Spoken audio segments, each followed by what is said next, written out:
Olá, que bom sempre estarmos juntos, pensando na graça, na misericórdia e na bondade do nosso Pai, que sempre tem o melhor para a nossa vida. Porém, eu falei ontem sobre isso. O pecado separa o homem de Deus. É insistente isso, eu sei, às vezes fica chato, mas eu preciso reforçar. Não é Deus que abandona o homem. Não foi Deus quem abandonou o homem. Não foi Deus quem desobedeceu e pecou e descumpriu a sua palavra para com o homem. O homem, tentando ser, querendo ser como Deus, querendo ser Deus, ele desobedeceu à palavra de Deus, que é o Criador. Entenda, você e eu somos criaturas. Deus é o Criador. Ele nos fez, foi Ele quem nos criou. Foi Ele quem determinou o melhor para a sua e para a minha vida. Mas nós desobedecemos a Deus voluntariamente, intencionalmente, para satisfazer os desejos da nossa alma. Sendo assim, o pecado nos separa de Deus. Aí você pode pensar assim, mas você fica falando toda hora isso, o pecado, mas o pecado mata.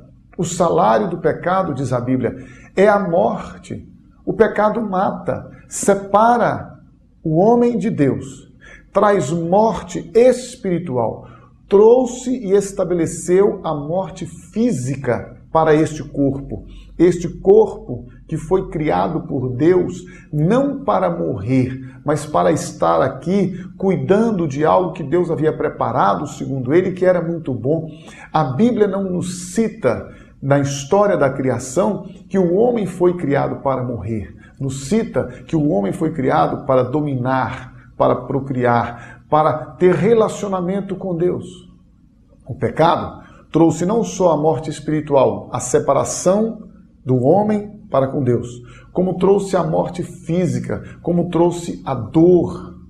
Tudo isto, se você e eu viermos a analisar, lá em Marcos 7,20 fala do que o pecado produz na vida do homem, dentro do coração do homem. Então, qual que é o maior problema na vida do homem? As circunstâncias, a sociedade, o governo, a economia, a política? Não, o maior problema na minha, na sua, na nossa vida chama-se pecado. É por isso que nós precisamos combater o pecado. É por isso que você e eu, que queremos uma vida diferente, uma vida de paz e alegria, uma sociedade justa, precisamos combater o pecado.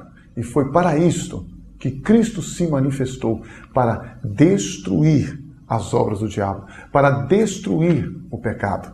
Quando você e eu lemos as Escrituras Sagradas, está lá em 1 de João, capítulo de número 3, a partir do versículo de número 8, aquele que pratica o pecado é do diabo, porque o diabo vem pecando desde o princípio.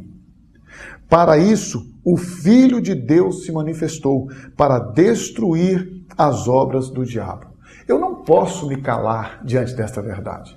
Eu não posso aceitar que você e eu, vivendo no pecado, seremos aceitos por Deus como filhos dele. Pois a Bíblia me diz o contrário, que se você e eu estivermos vivendo no pecado, a nossa filiação, a nossa paternidade espiritual é o diabo. Ele é o pai da mentira. Ele é que peca desde o princípio. Ele é que introduziu a tentação para que o homem pecasse contra Deus. Portanto, deixa eu lhe dar uma notícia maravilhosa.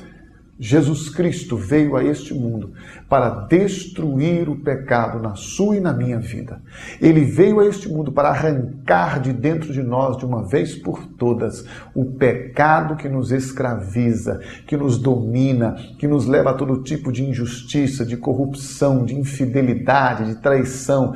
Foi isto que Deus, amando a você e a mim, amando profundamente a nós, não desistindo de nós, mesmo que nós tenhamos desistido dele, ele não desistiu de nós e enviou o seu Filho Jesus para destruir as obras do diabo, para destruir e aniquilar o pecado pelo seu sacrifício. Jesus, lá na cruz, quando deu a vida dele por você e por mim, Ele aniquilou o pecado. Ele venceu ao diabo e a todas as suas obras. E na sua ressurreição, Ele nos dá vida e vida abundante.